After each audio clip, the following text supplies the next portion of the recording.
प्रभू येशू ख्रिस्ताच्या नावाने प्रेमी सलाम. आमच्या यूट्यूब चॅनल मध्ये स्वागत आहे. नवीन पाहत व ऐकत असाल तर सबस्क्राईब करा. आपल्या विश्वासी लोकांना व मित्रांना लिंक खूप शेअर करा. प्रभू येशू ख्रिस्ताच्या सेवा कार्यासाठी सबस्क्राईब करून सपोर्ट करा. धन्यवाद.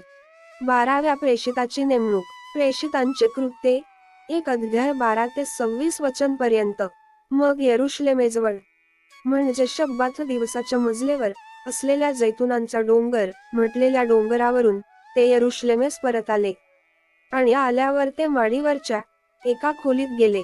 तेथे पेत्र, योहान, याकोब, अंद्रिया, फिलिप, तोमा, बर्थलोमै, मत्ताय, अल्फीचा मुलगा याकोब, शिमोन जिलो व याकोबाचा मुलगा यहुदा हे राहत होते.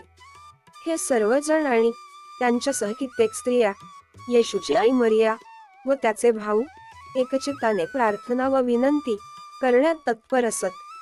त्या दिवसांत पेत्र बंधुवर्गामध्ये सुमारे 120 माणसांच्या जमावामध्ये उभा राहून म्हणाला, बंधुजनो, येशूला धरून नेणाऱ्यांना वाट दाखवणाऱ्या यहुदाविषयी पवित्र आत्म्याने दाविदाच्या मुखावाटे जे भविष्य वर्तवले ते पूर्ण होण्याचे अगत्य होते.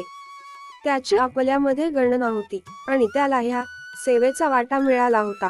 त्याने आपल्या दुष्टाईच्या मजुरीने शेत विकत घेतले. तो पालथा पडल्याने त्याचे पोट मध्येच फुटले व त्याची सर्व आतडी बाहेर पडली. हे यरुशलेमेत राहणाऱ्या सर्वांना कळले, म्हणून त्यांच्या भाषेत त्या शेतला हकलदमा म्हणजे रक्ताचे शेत असे नाव पडले आहे. स्तोत्रसंहितेत असे लिहिले आहे, त्याचे घर उजाड पडो व त्यात कोणीही न राहो आणि त्याचा हुद्दा दुसरा घेवो.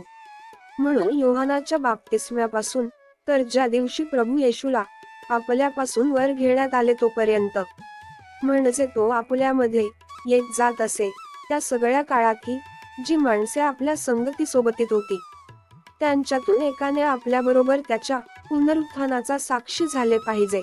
तेव्हा ज्याचे उपनाव युस्त होते, तो बरसब्बा म्हटलेला योसेफ व मथिया या दोघांना त्यांनी पुढे आणले.